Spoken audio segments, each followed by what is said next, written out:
Keep going, a little bit more, a little bit more. More, come on, keep going. All right, right there. Welcome to the Pit Stop Ranch, where we've been doing this for so long, we keep forgetting all the vehicles that we've returned to the road. In a previous video, I mentioned something like we got 7 on the road. After further examination, what did we count up to? 15. 15? We got 15 vehicles on the road. And we've got another 15 to go. Anyways, this is one of the early vehicles in what we consider the Pit Stop Ranch fleet. This is the 65 Mustang, obviously.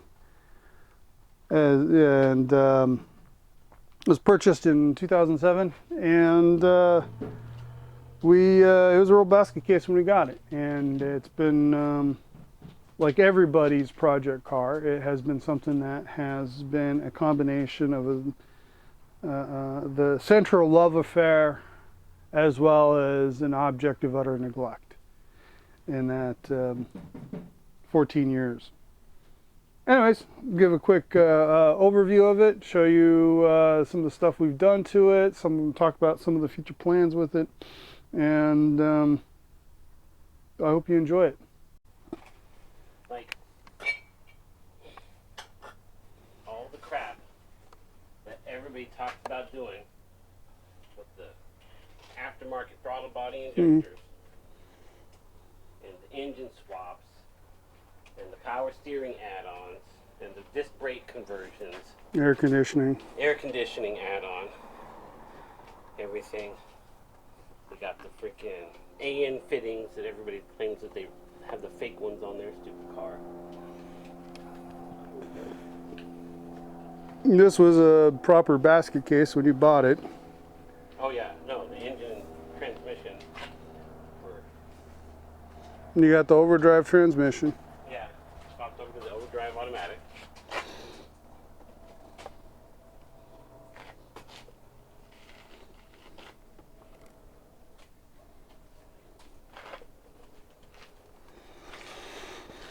Like all of the Pit Stop Ranch cars, the bodywork is yet to be done.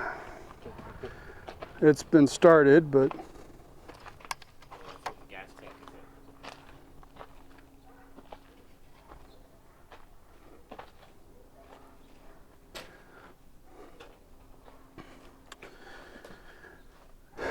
is this is one of the early cars, Pit Stop Ranch cars.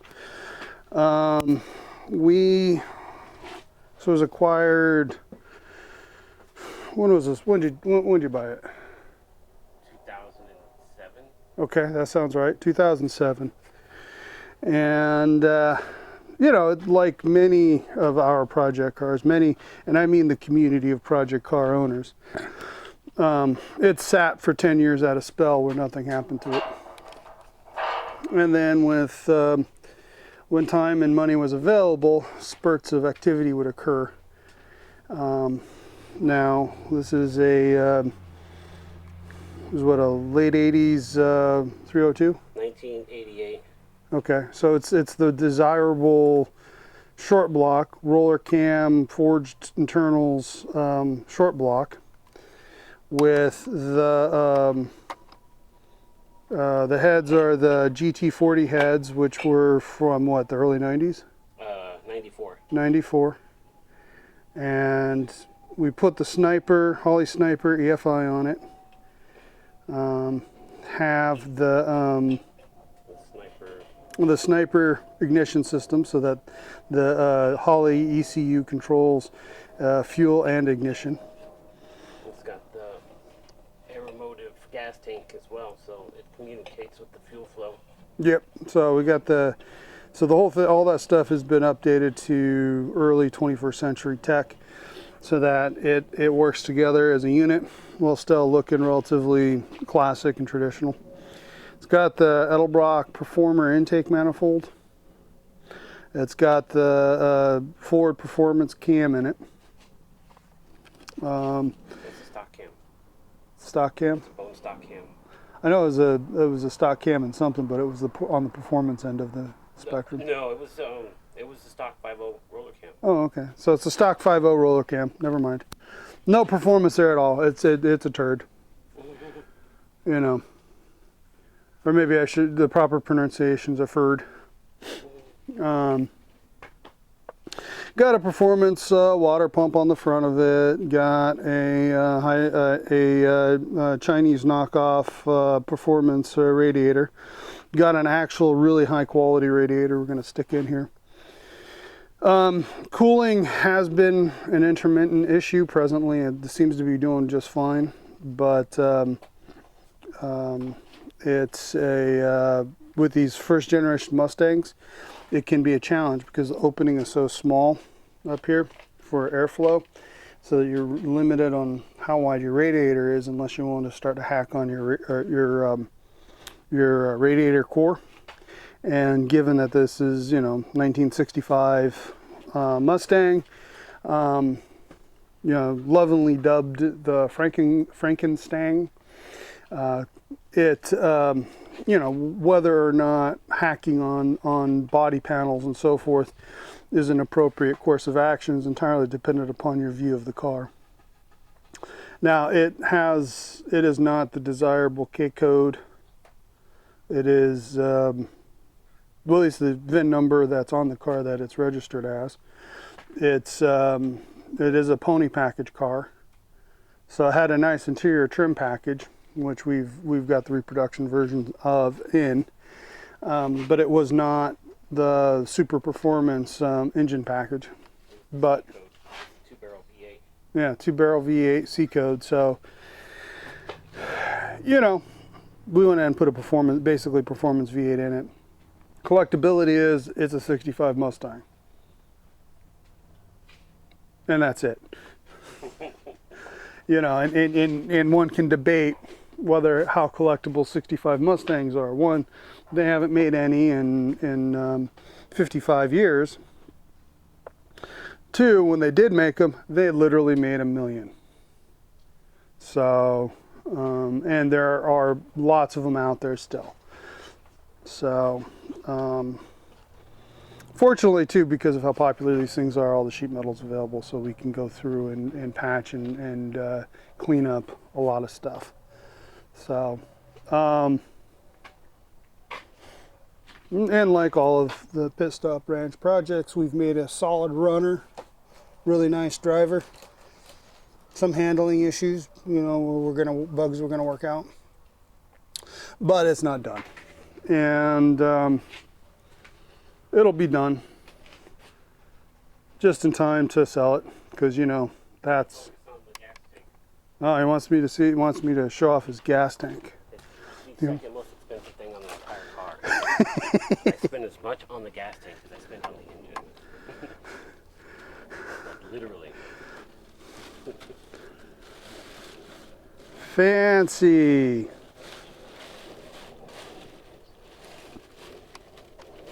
So there's the expensive gas tank. And we do have the dyno numbers on it as well. That's right. Dynoed rear wheels at 225. 225, which running the numbers comes out roughly to 300 at the flywheel.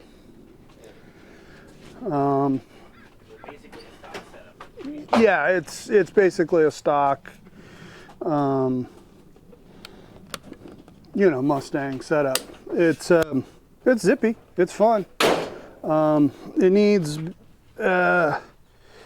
It really needs suspension, lower gears. The front tires rub because they complete. Rear tires rub.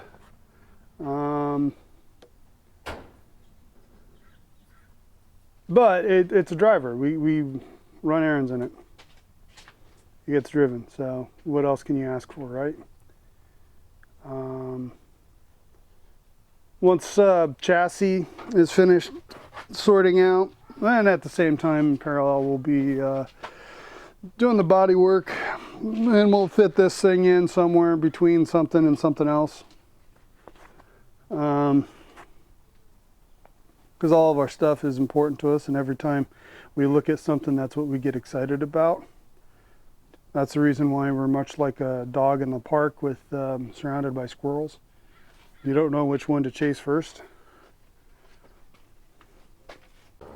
Now guess how much it is. 2,635.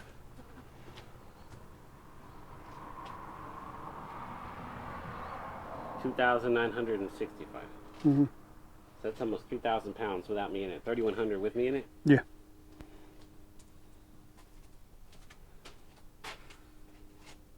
So I've been underestimating the weight of this car by like 1,000 pounds. I kind of knew you were pretty far under. I didn't realize it was that much. Yeah.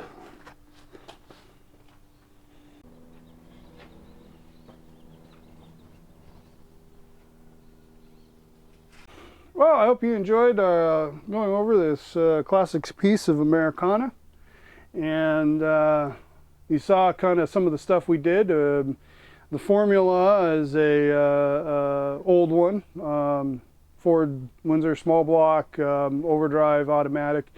The intention, of course, is as to be a daily driven pony car, not a hot rod or a racer, which is clear in all of the design decisions and choices and stuff.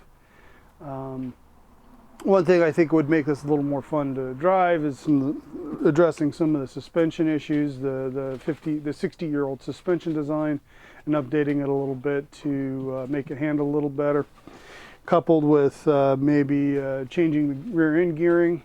Change the Ford, keep it the Ford 8-inch, but change the gears from the 290, 273, whatever they are, to 350 or so with a posi. And then maybe do a cam swap, possibly head swap, get a little more horsepower. But honestly, the platform, especially with the suspension setup it has, it doesn't need any more power. We need to do the chassis before we add power. Anyways, hope you enjoyed our little video, and remember, we are professionals, but not at this. We have been just doing it a long ass time, and it should show that we know some stuff very well, but we sure as hell don't know everything. So please tune in next time for the next great adventure in the Pit Stop Ranch, and like, subscribe, share with your friends, hit the notification bell so you know when we post our next video, and we'll be talking with you soon.